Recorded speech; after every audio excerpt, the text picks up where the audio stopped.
Hello everybody, it's Vinyl Rich here with vinyl video number 13. I just woke up, so I don't know, we'll see how this goes. But this is about the only time that I have to do this video today, so this is when I'm going to do it. I have two things, well, three things before I start showing videos. I have a few people that have added me to their Google Plus, and I don't really know what that is. I don't know if I join that, because I've gone to some people's Google Plus page and it's totally different than my YouTube page. So if I do join the Google Plus, does it completely change my YouTube channel page? Or I don't even know what Google Plus is. So anybody can leave me a comment or whatever. I don't know what it is. That's why I haven't responded to any of those. I'd like to give a shout out to Doug A. He shows a lot of different types of music in his videos. One type of music that he shows and he's really passionate about is reggae, which is something that I really know very little of. I remember buying Rastaman Vibrations in, I believe it was 76, and that was one of the heaviest played albums that summer. And I have some Peter Tosh and some of those types, but there's all these different types. There's like dance hall, and I can't even think off the top of my head all of these different types. Rock steady, and I don't even know what dub means, to be honest with you. And what he does, or what he's been doing on his last two videos, is he's been leaving links of the music in his description, which is pretty cool, and it's maybe something I'm going to start doing. Instead of playing music in the background, I might start doing that. And anyways, check out his channel. It's Doug A. Now the next person I'd like to give a shout out to is Ryan Rocks 84. He showed a video of an artist maybe a month or so ago, and it was an artist that it's not something I was really interested in. I mean, in buying music from that artist, but I do watch a lot of videos about artists that I'm really, not interested in buying. And he had a pretty complete collection of this individual, and I might as well show it. I ran across this record, the Bob Seger System.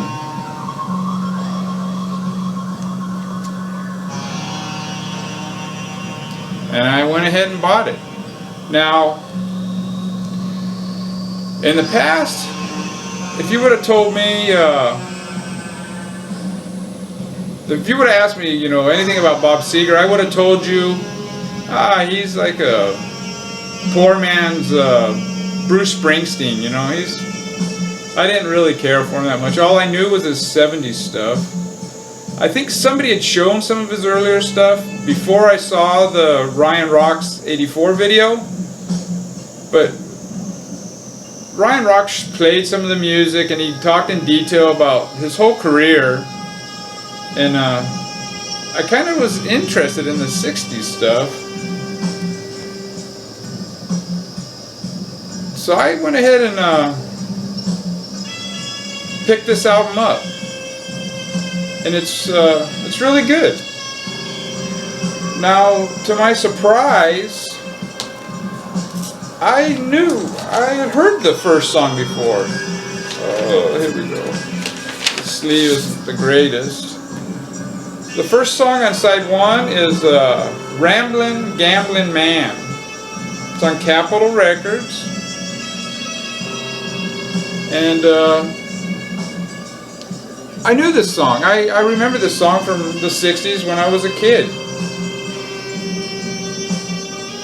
And so that's the first thing that kind of surprised me. But I really like the album. There's hints of psych on this album. There's even one song or a couple of songs were a little bit slower songs, and he has a really good voice. And I'm going to be checking out more Bob Seger. I'm going to start with the early stuff. I'm going to stay away from the 70s stuff until now. But thank you, Ryan Rocks. You turned me on to an artist that I had totally dismissed before. Next record. I just recently purchased X's 4th album. I had their first 3 and I've had them ever since they came out. I bought the 4th one and I liked it. So I ran across this one. It's their 5th album. It's X, Ain't Love Grand. And I don't like this album. I'm sad to say this is them trying to make a commercial hit, or what they think might be a commercial hit, instead of just being X. And I didn't really care for this album. Really, nothing really stood out to me at all, sadly to say. And it's on Elektra. I mean, I might still buy their 6th one. I do have a single off of their 6th album, The 4th of July, and I do like that album. Billy Zoom left the band after this album, but I think I will check out their 6th album and see. Now, I ran across some albums recently, and this is the first of them. The camera's kind of tilted over there, so I gotta hold them up a little tilted in order for them to show up straight here. And first one is Curtis Mayfield, Back to the World. Now this album to me is Curtis in his prime. I know a lot of people, they like his first 2 albums, his self-titled and his The Roots, but I think Superfly and this album are his prime. I mean, to me, his self-titled and Roots are like Meet the Beatles and, you know, the Beatles' 2nd album. This is like his Sgt. Pepper and Magical Mystery Tour or Revolver or whatever. This is such a great album. And to me, it isn't even a stretch to say that this is better than Superfly. I like it just as much, especially side 1. And if you notice, I didn't notice at the time, but it's even signed. Right here. Mr. T signed this version for me, so that's pretty cool. This is the original sleeve. I'm not sure. It was in there. Buddha sleeve, but we all know the label, the Curtum label.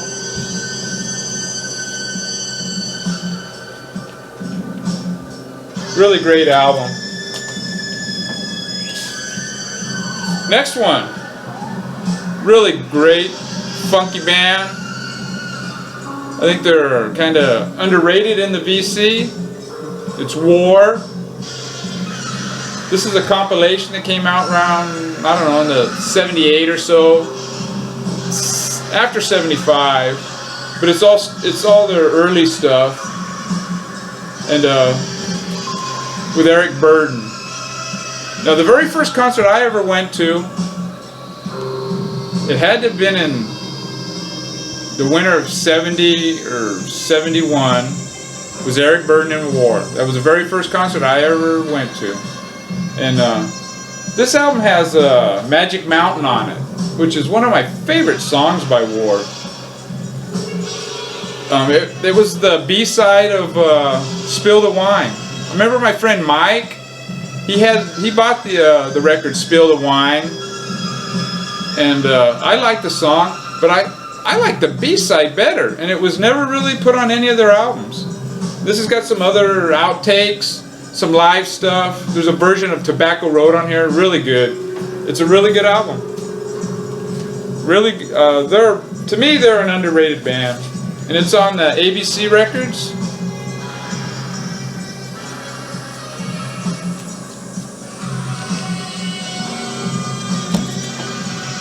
Well, they had this record here. And up until that time, I had always stayed away from later war. I think 76 might have been the latest. Deliver the Word or whatever, whenever that one came out, that's the last one I ever purchased. And I saw this record and I thought, I'll give it a try. I put it on the turntable, side one, the first song, really cool song. And I said, yeah, I'll pick it up. You know, I don't know what the rest of the songs are going to sound like, but based on that song, I bought it. And it's Young Blood, Living in the Streets. It's like a 10-minute and 42 version song. And it's on United Artists. It's got kind of a psychedelic label there. And this is the original inner sleeve with some liner notes and a really cool picture of the band. Okay. Got another one at the same place. This is Funkadelic's Greatest Hits. I actually don't own any Funkadelic on vinyl. I have their first 3 albums on CD. I have Parliament on vinyl, but I don't have any Funkadelic. And I saw this and it was really cheap, so I thought, you know what, I'm gonna get it. It's got all the all the songs I really good choice of songs, with the exception of one I didn't really care for. But this is the nasty, the gritty, the sticky peanut butter shit. I mean, this is some nasty, funky stuff. And upon getting it home and further inspection, you can't really see what songs are on here. It's some of the songs are the full version, and some of these songs are have been shortened. And it's on the Westbound label. It's a good album, but when I run across their other stuff, if it's not too expensive, I'll pick them up. Well, there was an album there that I kind of recognized, but I wasn't real sure about it. So I kind of put it. It's another funky album. I went to the rock section. I put it like in the back, towards the back, one of the rows of the rock records. And I figured, someone that likes rock probably won't pick it up. And then I thought, you know, if I was going through the rock section, I saw it, I might. But anyways, I went home and I asked the Metal Theologian about this album. I go, is that the album you showed? And he goes, man, you need to go back and pick it up. And so I went back the next day and it was still there. It's The Counts. What's Up Front That Counts. This is on Westbound Records. This is a really, really good, funky album. I mean, there's a few songs on here that, man, What's Up Front That Counts, the first one, man, it's a really good song. I'm glad I got this album. I pretty much like it beginning to end. Some of the songs are definitely stronger than others. And it also is on the Westbound label. In fact, I think they only, I don't know how many albums they made, but I think they left the Westbound label because the label was putting all their efforts into Parliament, and I believe it was the Ohio Players. And I guess they felt like the stepchild. Anyways, next album, it's a little bit different than what I've been showing here. It's a French band. Vermines, I don't know. I don't speak French, and I know I'm butchering the name. I'm sure it means vermin or rats, I don't know. It's called Bad Childhood. This is a hardcore punk album, but it's not an abrasive album at all. It's even got its foot still in the 70s punk style. Let's get the glare. There we go. And The singer's really good. He's got a really thick accent. Some of the songs are sung in French. Some are sung in English. I'd really never heard this band. And I picked it up and man, was I surprised. This is a really good album. There's a close-up of the band. The glare is killing me here. Anyways, like this album a lot. Punk rock from France. How can you go wrong? And it's on Riv Gosh Records. I don't know, man. I'm not sophisticated. I don't know how to. It's an '83 record. I don't know if this is an independent label, major label in France. I have no idea. Really good record though. The last one I'm going to show, Dictators. This is their second album. You can see right there, it's a cutout. But I had, maybe a couple of months ago, I had bought their first album and their third album. And I had heard that this album isn't as good as those two. I mean, that's what I had read by the critics. Yeah, right. You know, like they know what they're talking about. And but I ran across this one. And I thought, you know what? I like the other two so much. I'm gonna get it.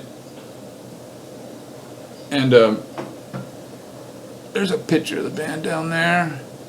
Man, there's like one, two, three, four, 5. There's 6 dudes in the band on this album. But it's a good album, man. I really like the album. I don't know what the critics are talking about. I recommend all 3 of their first 3 albums. I don't know beyond that. This is this custom sleeve, I guess, with the lyrics. On Asylum Records, just like their third one was that I had purchased. Yeah. That's it for me. I'd like to thank everybody for watching. I noticed I'd gotten up to 100 subs. So I was thinking in the vein of the Metal Theologians contest, I might have a contest of, you have to grow a bowl cut haircut. You know, like Mo had in the Three Stooges. But we'll see on that. I might wait till I get to 150.